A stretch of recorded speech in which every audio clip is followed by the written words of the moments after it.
Hi, everybody. I'm Tom Denford, co-founder and CEO of ID Comms. Welcome to another Media Snack Meets. Today, I'm delighted to be joined by Freddie Liversidge, who's the Global VP of Media at HP Inc. Hey, guys. Hello, gentlemen. Where are you? There you are. Cheers. Welcome to Media Snack Meets, where we get to meet the individuals and organizations doing great work to inspire success and drive change through the global media and marketing industry. Because the best are short on time, we ask just 6 questions in 15 minutes. We get to learn what is behind the success, what it takes to make change in the industry, and what the rest of us can learn from that experience. Please subscribe to get alerts of all upcoming guest episodes. Hi, Freddie. Hi. Thanks for having me on. Good to have you here. Thank you so much for joining us. You're in transit at the moment. I know you said you're in a hotel. Can we ask where you are? You can. I'm in Atlanta, Georgia. Oh, okay. So not too far away from home. Good. Very good. Excellent. So you've seen these shows. You know the format. Very simple. 6 questions in 15 minutes or less. As you well know, we've spoken before. HP is a brand very close to my heart. Having worked on that many times over the years. So and I love that. I love what you're doing at HP and the stuff that you're building there. So excited to hear and share with our viewers a little bit more insight of how you think about media. So for those that don't know, let's just start off straight away. Just explain a little bit your role now at HP, because you've been doing some interesting stuff there, and then whether at HP or something previously, what is it in media that you've been most proud of? Yeah, I definitely can do that. So, and they actually kind of land in to be somewhat the same answer, which is kind of cool. At HP today, right, I look after all media, which is basically all advertising, and the wider media practice that includes our in-house agency and also our external agencies that we work with around the world.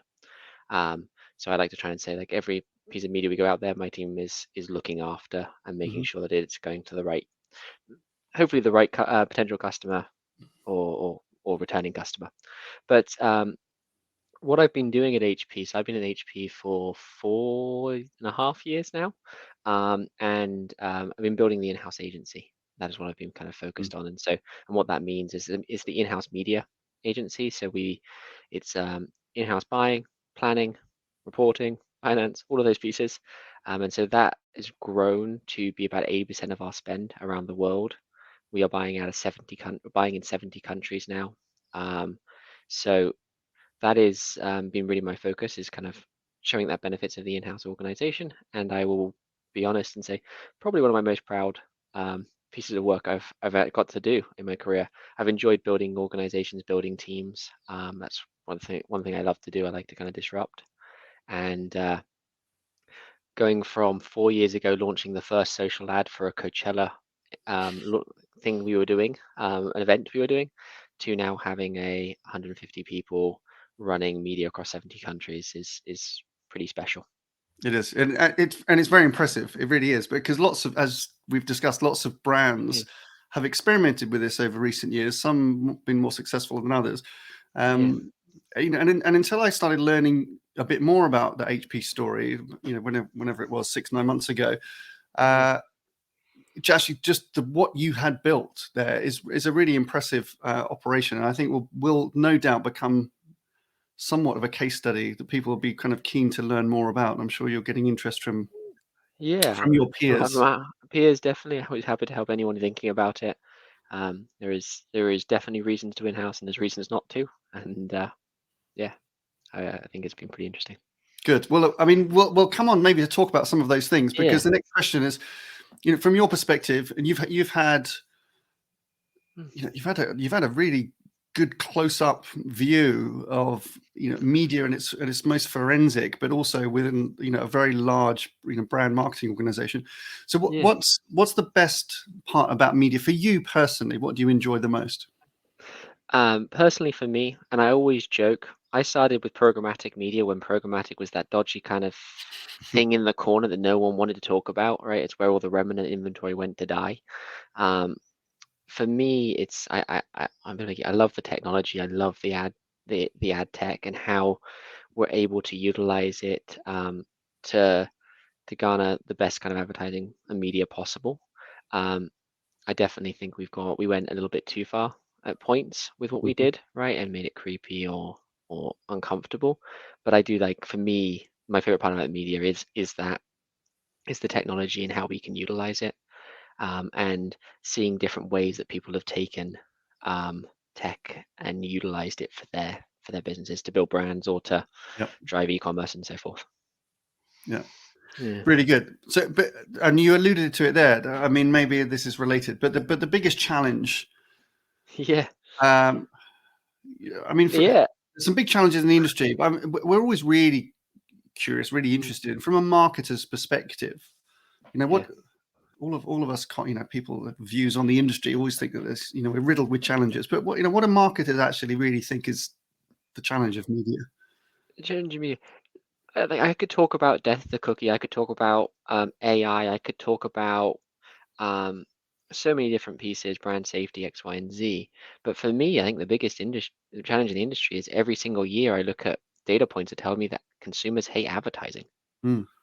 And like, for me, we've got to change that perspective. We've got to make it valuable again. Chasing someone around the web with wedding content from their wedding 3 years ago doesn't do that. Running a TV ad that's completely irrelevant to somebody is also not convenient to their life. So I think, especially in this world that we're moving into, where people are consuming so much content at such a rapid speed, it's how do we break through and make the content we're sharing with them actually useful to that consumer, as a customer or whatever we're trying to do, persuade them. Yeah.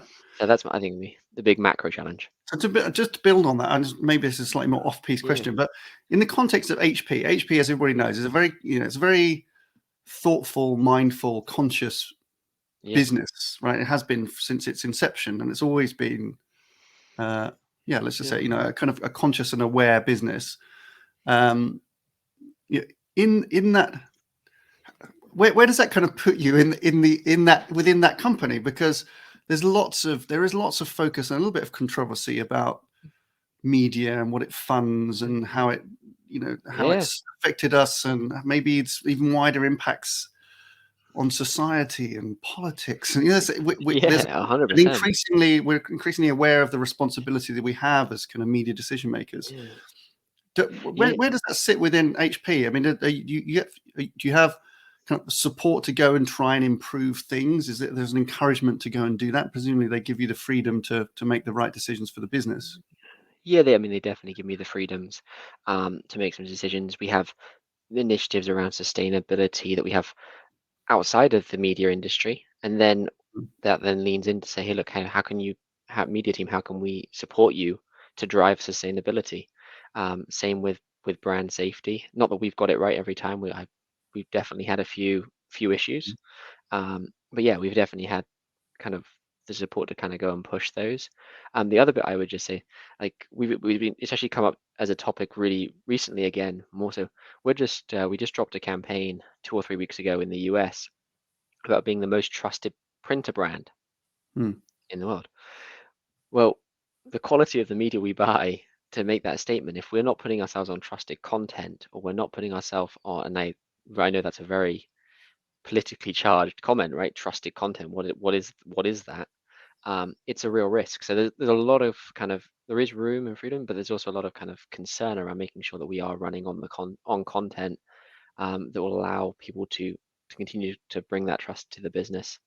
And I think, especially being a tech brand as well, when I think a lot of people think, I think tech quite often is thought as, gets a lot of the controversy, the unethical comments of what is big tech doing.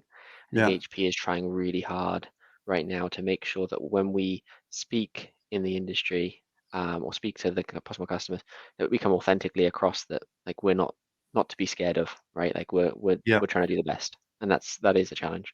Yeah. I think it's really good. I mean, I'm sure you're very aware of this, but I mean, where you sit, you know, influencing huge amounts of media dollars and the potential impacts, positive and negative, that those can have. as you say, in a tech company, but also in a tech company that has values and principles and differentiates itself so distinctly from others on that. You're at a really nice kind of point of convergence. There's a lot of responsibility, isn't it, then, to deliver to actually deliver something with that. Yeah. I know I'm steering you outside of what Don't worry, you're good. I just always always enjoy talking to you because I just think you sit in a really interesting place. Okay, so HP is there's some iconic leaders and principles that have come through HP and kind of similar companies. If I ask you for your best leadership advice that you've got, is that something either that you've received or that you now, as you've been building big teams now, something that you give to others that you find is really effective? I love this question. I always struggle to answer it because I think there's so much good advice out there. I think my two favorite pieces of advice, I don't know if they even fit in just the media industry. I think they fit for anybody in marketing, maybe anyone in corporate America, maybe. I don't know what you want to call it, or not America, corporate world, I should say. One is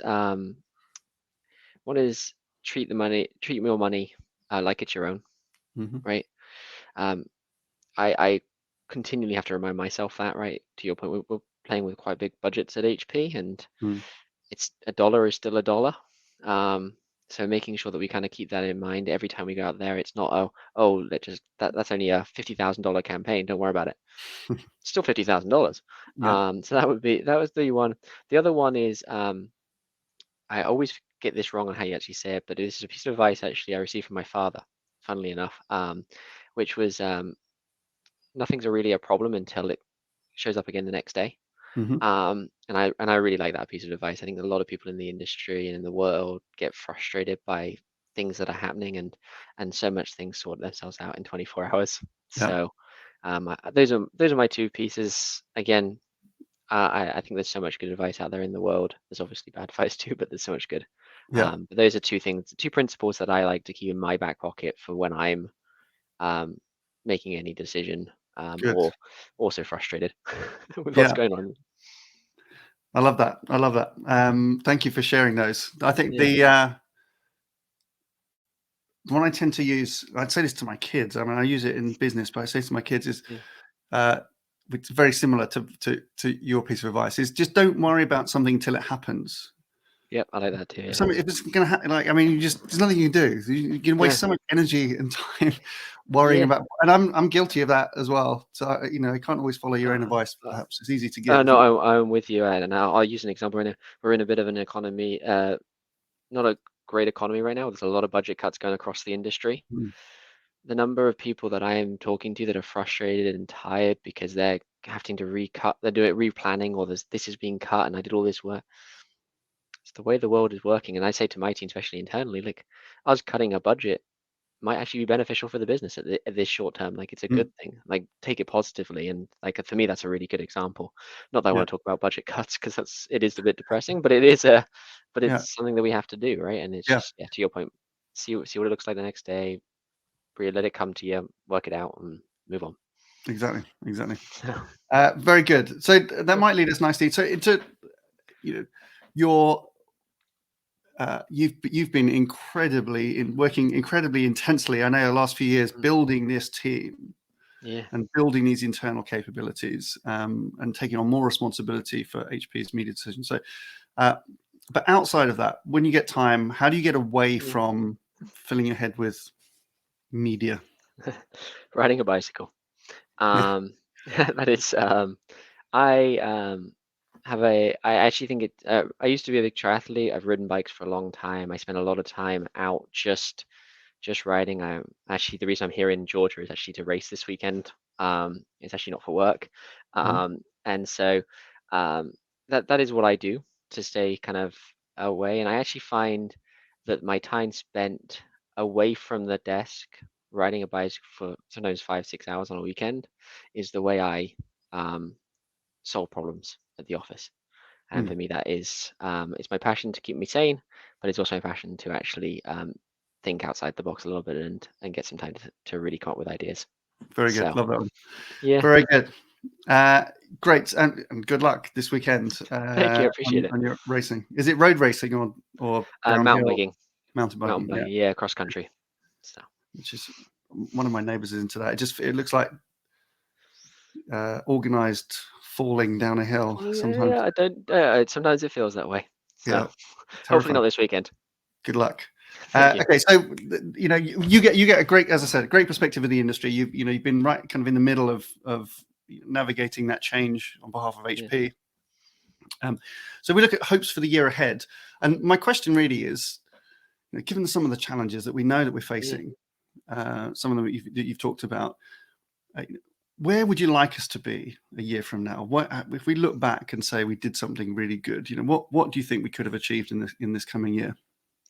If I went really macro, I would love to say that people started to really respect advertising again, and we're really proud of it. That would be my really big one. I think if I come a bit more into the industry, we work at how to utilize generative AI to truly use and not hurt us as an industry. And I am very excited and maybe a little controversial to see the growth of retail media and the competition that is about to be generated in the industry. I think that we're going to end up with more walled gardens and so forth in the media industry, but I am very excited about the competition that's going to get created with all of this new retail media kind of popping up and showing up. And I say retail media, but there's other industries there, but retail is the one I probably have my eyes most stared at right now. Very good. Freddie Liversidge, Global Media, VP Global Media at HP. Thank you so much for joining us today. Cheers. Who would you like to meet on future episodes?